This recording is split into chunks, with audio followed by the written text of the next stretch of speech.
오늘 우리가 함께 나누실 말씀은 로마서 10장 9절에서 15절까지의 말씀입니다. 로마서 10장 9절부터 15절까지의 말씀 함께 합독하시겠습니다.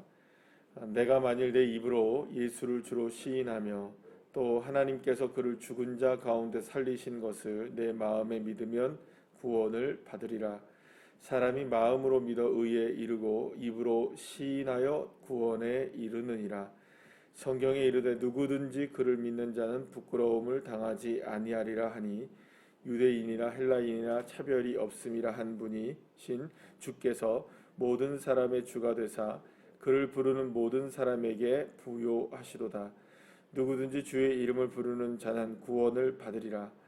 그런즉 그들이 믿지 아니하는 이를 어찌 부르리요 듣지도 못한 이를 어찌 믿으리요 전파하는 자가 없이 어찌 들으리요 보내심을 받지 아니하면 어찌 전파하리요 기록된 바 아름답도다 좋은 소식을 전하는 자들의 발이여 함과 같으니라. 아멘. 할렐루야. 바울은 누구든지 예수의 이름을 부르며 예수를 주로 시인하면 구원을 받는다라는 놀라운 고백을 하는 것을 보게 됩니다. 이것은 단순하게 사도 바울의 생각이 아니라 바로 성경에 나타난 하나님의 구원의 역사라는 사실을 오늘 본문을 통해서 분명하게 선언하고 있는데요. 무엇보다 여기서는 뭐라고 얘기하냐면 12절 말씀에 보면 유대인이나 헬라인이나 차별이 없다라는 이야기를 합니다. 그러니까 이 말은 무슨 말이냐? 말 그대로 차별이 없다는 겁니다. 누구든지 차별이 없다는 겁니다. 어떤 사람이든지 어떤 교육을 받고 어떤 환경에서 자라고 어떤 인종이고 어떤 사람이냐, 뭐 어떤 신분이 어떤 사람이냐, 사람에 대한 차별이 절대적으로 있을 수 없다. 배우든 못 배우든 어리든 뭐 나이가 많든 이런 남녀노소의 차이, 그 어떤 차이도 차별이 없이 예수 그리스도의 이름을 부르는 자는 구원을 받는다라는 겁니다. 심지어는 예수님을 믿지 않고 예수님을 대적하고 예수님과 반대되는 삶을 살다가도 예수님을 주로 시인하고 고백만 하면 누구의 자녀가 됩니까? 하나님의 자녀가 되는 권세를 누리게 되는. 그러니까 이건 사도 바울이 자기 자신 스스로가 분명히 경험한 이야기입니다. 하나님과 원수되어서 예수 그리스도를 믿는 사람들을 잡아서 죽이는 일에 앞장섰던 사도 바울을 아무 조건 없이 차별 없이 누가 만나주셨습니까? 하나님이 예수님이 만나주셨고, 그래서 그를 통하여서 복음의 사역을 감당할 수 있게 하셨던 것은 정말로 차별이 없으신 놀라운 하나님의 구원의 역사라는 것입니다. 근데 여기서 이제 그러니까 이 말은 차별이 없다는 말은 그가 어떤 상황에 있든 어떤 환경에 있든 어떤 사람이든 예수 그리스도를 주로 시인만 하면, 그리고 마음으로 믿어, 그리고 또 주로 입술로 고백만 하기만 한다면, 그를 부르기만 한다면 구원을 받는다는 겁니다. 자, 그런데 1차적으로는 여기서는 누구든지라는 말은 분명히 사람에 관한 이야기일 겁니다. 그러나 여러분, 우리가 누구든지라는 말을 쓸 때에는요, 그 어떤 사람이라는 의미이겠죠. 그러면 그 어떤 사람을 만드는 것은요, 단순하게 사람의 문제는 아닙니다. 환경의 문제가 분명히 따라가죠. 그래서 여기서 말하는 누구든지라는 2차적인 의미에는요, 더 포괄적으로 어떠한 환경에 있든지 어떠한 형편과 사정에 있든지라는 게 다 포함되는 것이라고 볼 수가 있습니다. 그러니까 여기서 그 누구든지에 해당하는 헬라어가 이제 파스라는 말인데요. 제가 이거를 찾아보면서 재밌는 생각을 했어요.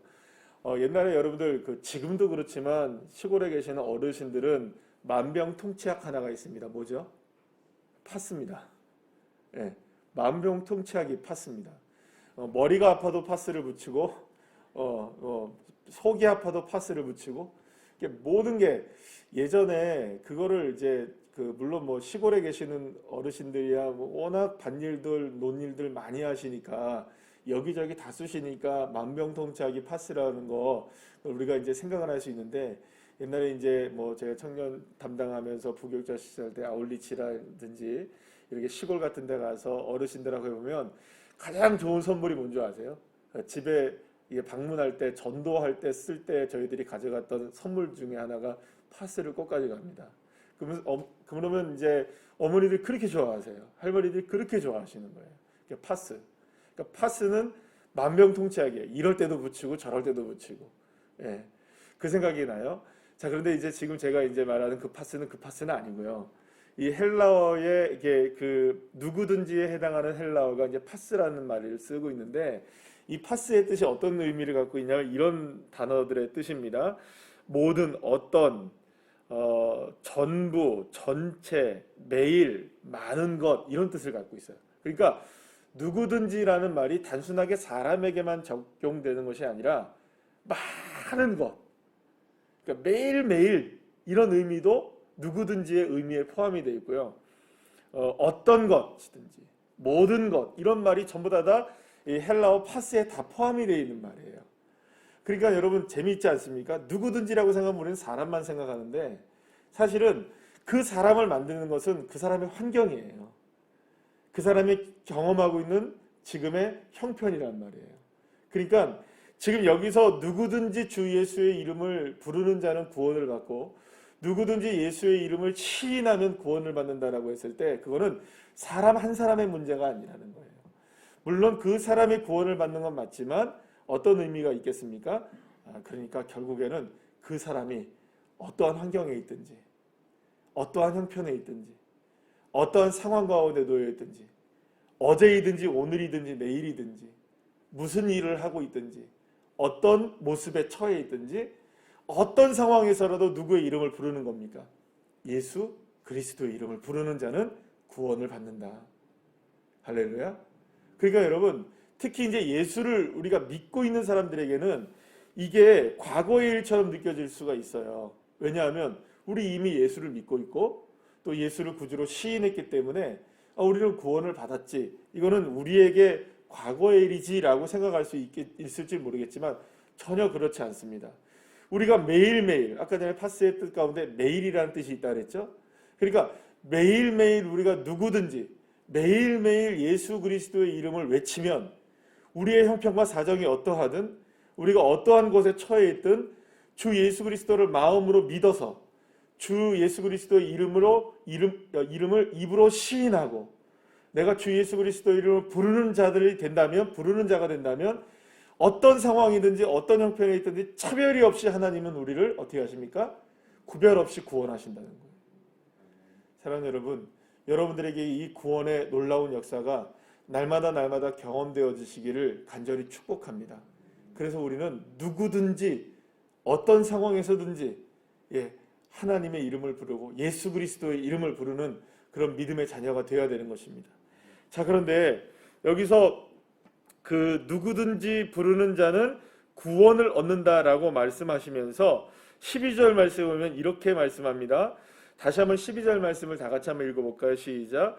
유대인이나 헬라인이나 차별이 없으리라 한 분이신 주께서 모든 사람의 주가 되사 그를 부르는 모든 사람에게 뭘 주신다고요? 부요하시도다 이렇게 얘기해요. 모든 사람에게 부요하시도다라고 얘기해요. 이 부요라는 말이요. 우리 모두가 참 좋아하는 말입니다.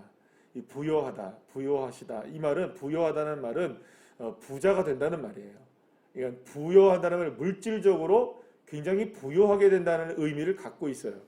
자, 그래서 사실은 이 부유하다는 말을 어떻게 해석할까를 잠깐 고민을 해봤는데요. 이런 생각입니다. 우리가 예수를 믿으면 부자가 되는 건가? 여러분 이걸 오해하시면 안 됩니다. 예수를 믿으면 물론 부자가 될 수도 있습니다. 나쁘십니까? 좋으시잖아요. 예수를 믿으면 부자가 될 수도 있습니다. 근데 여기서 말하는 이 부유하다는 말은 단순하게 부자가 된다는 의미만 가지고 있는 것이 아니에요. 이 헬라어를 찾아보니까 어떤 의미가 있냐면 사전적인 의미에 가치가 있는 존재가 된다라는 의미가 있어요. 그러니까 어떤 의미가 되냐면 누구든지 차별이 없이 어떤 상황에서든지 예수 그리스도의 이름을 부르고 외치고 시인하면 그 인생을 통하여서 그 인생이 어떤 인생이 되느냐? 가치 있는 인생이 된다. 가치 있는 존재가 된다. 자, 그런데 부르는 모든 사람에게 부요하시다라는 말이잖아요. 그러면 모든 사람에게 그러니까 부요하시다는 것은 부요하게 하신다는 말이잖아요. 그럼 무엇을 통하여 부여하게 되는 겁니까? 예수 그리스도의 이름을 부르는 것이 부여하게 되는 거죠. 그러면 예수님의 이름을 부를 때마다 돈이 생긴다는 말이 아니에요. 이 말은. 그죠? 그러니까 예수님의 이름을 부를 때마다 그의 인생에 가치가 일어난다는 거예요. 그러면 어떤 의미일까요? 우리의 인생을 가장 가치 있게 만드시는 분이 누구시라는 겁니까? 예수라는 겁니다. 그러니까 사실은 예수 그리스도의 이름을 우리가 외치는 때마다 그때 우리의 가치는 날마다 상승하는 거예요. 날마다 상승하는 겁니다. 그러니까 사도 바울이 그 로마에 도착하자마자 구금이 되어지고 감옥 생활을 하기 시작해서 사실은 로마에서 거리를 다니면서 전도를 한 번도 해보지 못합니다. 그런데 여러분, 로마에 갇혀 있으면서, 사도 바울이 로마에 갇혀 있으면서 그곳에서 얼마나 많은 성경을 쓰고 얼마나 많은 복음의 역사를 나타냈습니까? 그러면 생각해 보시죠. 사도 바울은 그 감옥에 갇혀 있는 동안 가치가 없어졌습니까? 가치가 더 상승했습니까? 가치가 더 올라갔다는 겁니다. 사실은 우리가 성경에서 만나는 수많은 인물들을 보게 되면 그들은 고난과 고통 가운데 가치가 올라가요. 여러분, 요셉이라는 인물을 우리가 너무나 잘 알지 않습니까? 그의 인생이 버려지고 찢겨지고 또 배반을 당하고 배신을 당하고 모함을 당하는 수많은 일들을 겪으면서 그의 입술과 그의 마음에서 여호와 하나님이 떠나질 않아요. 그때마다 하나님은 그의 인생의 가치를 높여주고 계신 겁니다. 그리고 여러분, 그렇게 생각할 수 있습니다. 그러면 우리는 도대체 언제쯤 이 가치가 요셉처럼 뻥 터질 수 있을까? 그것이 바로 주님의 때에 일어나는 일입니다. 우리의 때가 아닐 수 있어요. 우리의 생각과는 다를 때가 있습니다. 그러나 분명한 것은 언젠가는 하나님이 지금도 우리를 가치를 높여주고 계시는 거죠. 그래서 여러분, 새벽에 여러분들이 이 자리에 함께 나와서 예배를 드리는 한 번이, 그리고 또 주님 앞에 예배를 드리는 그 하나하나가 하나님 앞에 여러분들의 삶의 가치를 높이고 있는 시간임을 여러분 믿으시길 바랍니다. 그러니까 우리의 인생의 가치는 실제적으로 보면 우리의 가치를 우리의 인생을 부여하게 하고 가치 있는 인생을 만드는 것은 단순하게 돈의 문제, 명예의 문제가 아니라는 겁니다. 그러니까 결국에 우리의 인생의 가치를 높이는 것은 예수 그리스도의 이름입니다. 그래서 여러분, 우리가 어떠한 상황에서든지 어떠한 모습에 있든지 차별이 없으시다는 거예요, 하나님. 그러니까 뭐 우리가 말하자면 이렇게 옷을 딱 정제해 입고 하나님 앞에 예배를 드리면 더 가치 있느냐? 그렇지 않을 수 있어요, 여러분. 정말로 힘겨운 순간에 하나님하고 주여 한 번이라도 정말로 간절하게 외친다면 그 정말로 우리를 힘겹게 만드는 압력 가운데, 압박 가운데서도 그때 하나님은 우리의 가치를 높여주시고 계시는 것이죠. 그래서 오늘 우리가 다른 것으로 우리의 존재감을 높이는 게 아니라 예수의 이름으로 존재감을 높이고 예수의 이름을 부르는 자가 되어 가치 있는 인생이 되셔서 그 하나님의 놀라운 구원의 역사를 우리의 삶 속에서 또 오늘 하루도 맛보며 살아가시는 주의 자녀들 한 분 한 분들 다 되시기를 간절히 축복합니다. 기도하시겠습니다.